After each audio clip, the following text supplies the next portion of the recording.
भगवान के स्नान का जल हम पेड़ों में, पौधों में, बगीचे में डाल देते थे। अब भगवान के स्नान का जल हम बगीचे में नहीं डालते। अब हम भगवान के स्नान का जल पेड़ों में नहीं डालते। हम भगवान के स्नान का जल हम क्या करते हैं, उसके स्नान का जल, परमात्मा के स्नान के जल को ले जाकर तुलसी के क्यारे में डाल देते हैं। अब तुलसी के क्यारे में डाला तो गणेश जी महाराज का भी स्नान तुमने थाली में कराया, शिव जी का स्नान भी तुमने थाली में कराया, शालिग्राम भगवान का स्नान भी थाली में कराया, लड्डू गोपाल का स्नान भी थाली में कराया, देवी जी का स्नान भी थाली में कराया। एक ही थाली में तुम्हारे मंदिर में जितने भगवान हैं सबको तुमने थाली में रखा, लोटा उठाया, सब पे जल चढ़ाया, सबका स्नान कराकर और पहुंचकर तुमने मंदिर में वापिस रख दिया। सबके स्नान का जल एक साथ ले जाकर तुमने तुलसी जी में डाल दिया। माता तुलसी में किस देवता का जल जाना चाहिए, माता तुलसी में किस देवता का जल पहुंचना चाहिए, ये दुनिया के लोगों को नहीं मालूम। तो सारे देवता का जल जब माता तुलसी में जाना प्रारंभ हो जाता है तो फिर धीरे धीरे धीरे धीरे वो काल सर्प दोष का रूप रख लेता है। काल सर्प दोष। इसलिए पहले का नियम अपनाओ, जल को अगर भगवान के स्नान का जल है तो उसको ले जाके तुलसी में मत डालो, उसको ले जाकर एक बगीचे में, एक गमला हो, तुम्हारे घर में कोई पौधा हो, कोई गमला रखा हो, उस गमले में उस जल को डाला करो। तुलसी में तो साफ जल डालो, एक लोटा जल भर के ले आओ, माँ तुलसा में डालो, तुलसा जी की परिक्रमा करो, दीपक लगाओ, प्रणाम करो, निवेदन करो, उनको नमन करो। पर हम क्या सोचते हैं कि सारे स्नान का जल तुलसी जी में ले जाके डालो।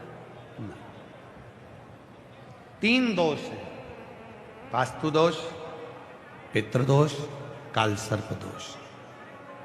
इन तीन दोषों को यदि मिटाना है तो हमें कहीं नहीं जाना, एक लोटा जल भरना, शिव मंदिर में जाना चालू करना, शंकर भगवान को जल चढ़ाना प्रारंभ करना और प्रेम से बाबा को अपने मन का भाव कहना, जीवन के सारे दोष समाप्त होना प्रारंभ हो जाए। अब सौंप दिया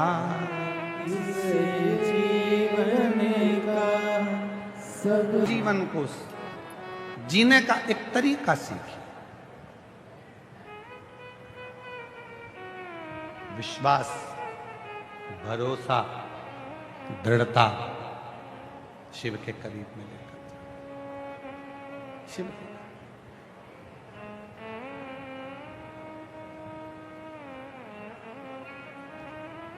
कितनी भी अच्छी मूर्ति बना लो, कितनी भी जोरदार मूर्ति का निर्माण कर लो, उसमें भगवान कब आएगा? जब आपका भाव बढ़ जाए। उस मूर्ति में भगवान कब आएगा? जब तुम्हारा भाव बढ़ेगा, नहीं तो मूर्ति वो पत्थर की मूर्ति ही कहलाए। भाव बढ़ाओ। हम हमारे भीतर के भाव को तो बढ़ाते ही नहीं।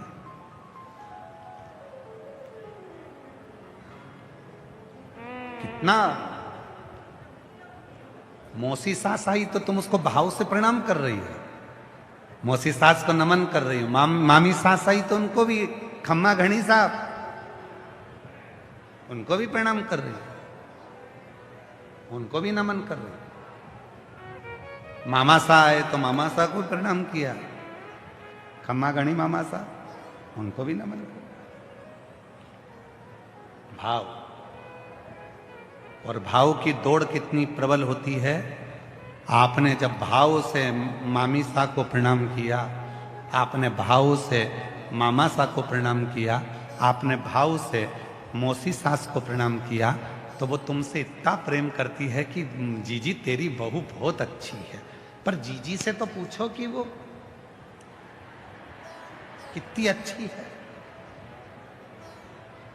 जीजी से पूछो, जीजी तो अब जब से शादी हुई, बहू आई, उस दिन से रोज एक गाना सुनती है, दिल के अरमा आंसुओं में बह गए।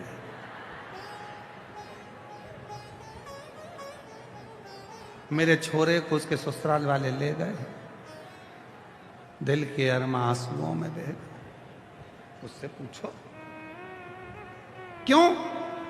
बहू का भाव मासी में है, मासी का भाव बहू में है, मामी का भाव बहू में है, बहू का भाव मामी में है, सास का भाव बहू में नहीं है और बहू का भाव सास में नहीं है। इसलिए वो सास मां नहीं बन पा रही है, वो सास दिल में नहीं बैठ पा रही है।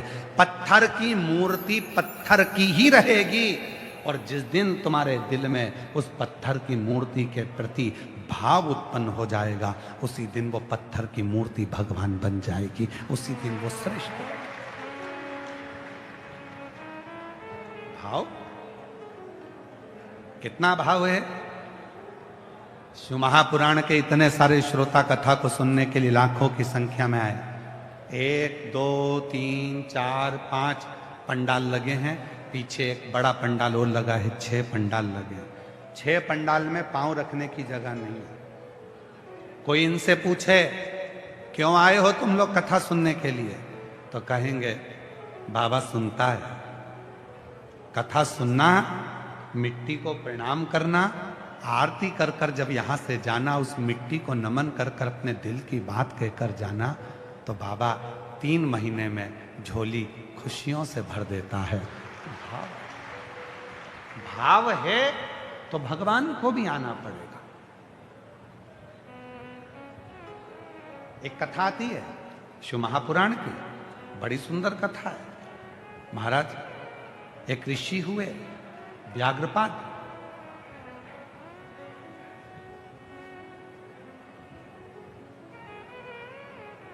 एक उपमन्यु मुनि हुए। उपमन्यु मुनि के पिता ऋषि व्याघ्रपाद हुए।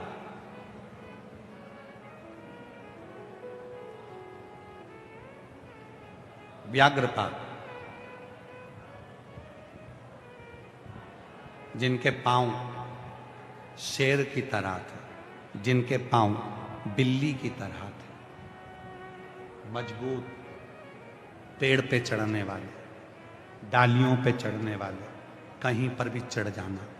व्याघ्रपाद ऋषि का नाम है, व्याघ्रपाद ऋषि। शिव के उपासक थे।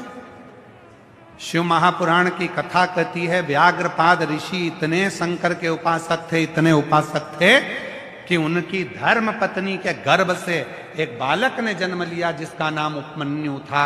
वो उपमन्यु एक दिन दूध के लिए रो रहा था और मां उनको घर में दूध ना होने पर आटा घोलकर पानी में बेटे को दे देती हैं और बेटा उस दूध को मुख में लेकर थूक देता है। माँ से कहता है माँ मुझे दूध दे दे। माँ के पास में दूध नहीं था तो माँ ने कहा दूध तो एक ही देवता के पास है और वो देव अधिदेव महादेव हैं, तू उनका भजन कर, तुझे दूध प्राप्त हो जाए, तुझे उनका दूध प्राप्त हो जाए। क्योंकि दुनिया के लोग सबसे ज्यादा दूध अगर कहीं चढ़ाते हैं तो शिव पर चढ़ाते हैं। केवल 2 देवता हैं जिनको जल चढ़ाया जाता है, बाकी के किसी देवता को जल नहीं चढ़ाया जाता है।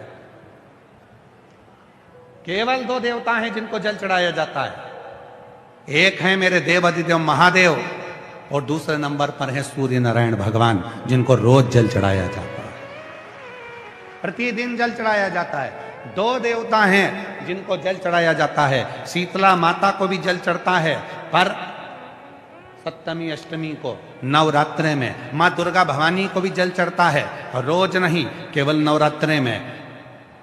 सारे देवताओं का, भगवान का भी अभिषेक होता है राम जी का तो रामनवमी पर, भगवान कृष्ण का अभिषेक होता है तो रामनवमी पर, नरसिंह चौदस पर, वामन द्वादशी पर, कृष्ण जन्माष्टमी पर, रामनवमी पर। 4 उत्सव हैं जिसमें भगवान का स्नान होता है।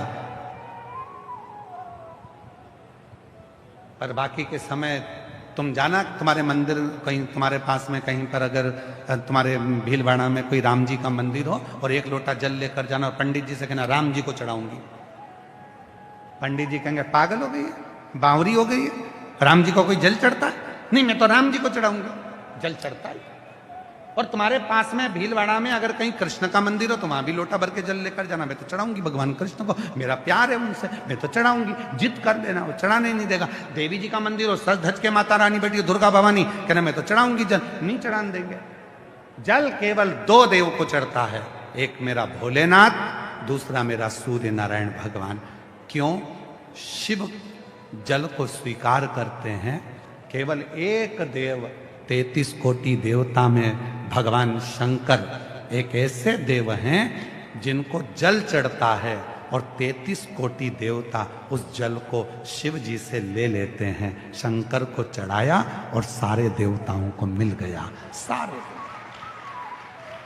पितरों को जल देना है, शिव जी को जल चढ़ा दो। गंधर्वों को जल देना है, शिव जी को जल चढ़ा दो। तुम्हारे को नागों को जल देना है, शिव जी को जल चढ़ा दो। किन्नरों को जल देना है, शिव जी को जल चढ़ा दो। पितरों को जल देना है, शिव जी को चढ़ा दो। इंद्र को जल देना है, शिव जी को चढ़ा दो। जैसे वृक्ष है, पेड़ है, तुम्हारे सबके घर में बगीचा होगा, तुम्हारे सबके घर में फूल लगे होंगे, तुम्हारे सबके घर में तुलसी का पौधा होगा, तुम्हारे सबके घर में कोई ना कोई गमला होगा। गमले में आप कितने लोग बैठे हो जो अपने घर के गमले में जब पानी देते हो तो पानी देते हो तो फूल में देते हो, पत्ती में देते हो, एक एक डाली को पकड़ कर देते हो कि जड़ में देते हो? कहाँ देते हो? जम के बोलो जरा। जड़ में देते हो। फूल को तो नहीं देते ना? बोलो बोलो बोलो। नहीं देते। डाली को तो नहीं देते, पत्ती को केवल एक जगह पर पानी दिया जाता है और फूलों को मिल जाता है। केवल एक जगह पर पानी दिया जाता है, पत्ती को मिल जाता है। केवल एक जगह पर पानी दिया जाता है, डाली को मिल जाता है। उसी तरह 33 कोटि देवता को अगर जल चढ़ाना है तो शिव पर जल चढ़ाना प्रारंभ कर दो, 33 कोटि देवता को प्राप्त हो जाता है। शंकर को सियोर वाला महाराज कहता है, एक लोटा जल सारी समस्या का हल। कई माताएं हैं जो आज तक पूरा एक लोटा जल शिव जी को चढ़ा ही नहीं पाई है। मंदिर जाती है, गणेश जी दिख जाते हैं, पहले उनको चढ़ा देते हैं।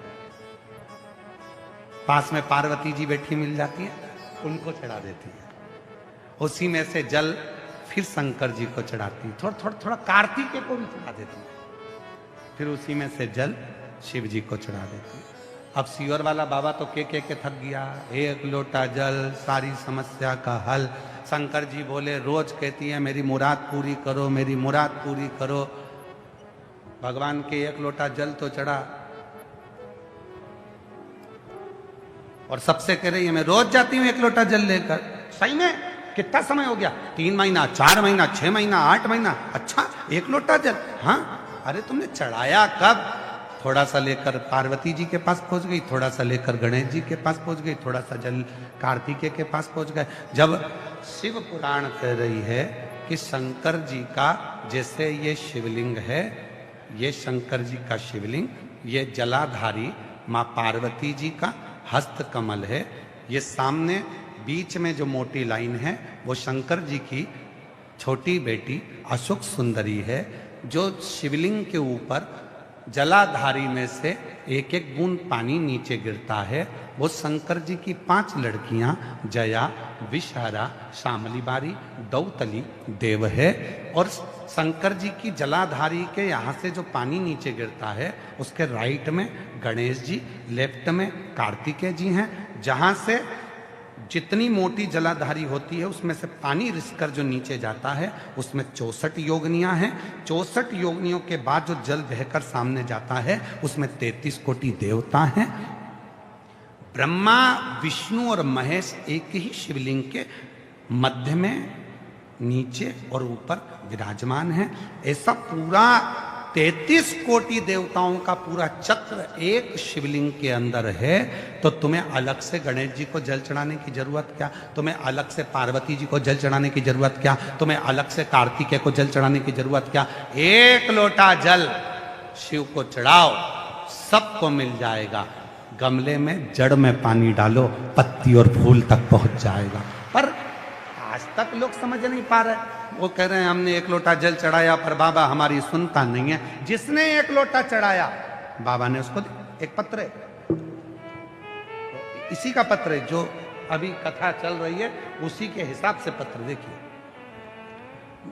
कांच में जड़ा के दिया है पत्र को। करना क्या 21 साल बाद किसी को संतान हो सकती है क्या? शादी के 21 साल बाद। यहाँ तो दुनिया 2 साल 5 साल में हिम्मत हार जाती है।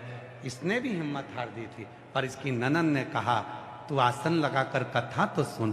टीवी के सामने बैठकर आसन लगाकर कथा सुनी, कोटा में पहुंच गई कथा सुनने के लिए। वहां की मिट्टी, हम आपसे भी कहते हैं जिनको जल्दी है वो कथा में बिल्कुल मत आओ। आप में से कई माताएं भाई बहन ऐसे हैं जिनको ट्रैफिक में फंस जाएंगे, जल्दी निकल जाए, जल्दी निकल जाए। और भगवान ने एक दिन सोच लिया कि तुझे बहुत जल्दी है तो मैं ऊपर ले जाने की भी जल्दी कर दूं, तो क्यों जाना जल्दी? किसी भी कार्य में जल्दी नहीं करना। मंदिर है आराम से जाओ, तुम्हारे घर का काम हो जाए तब जाओ।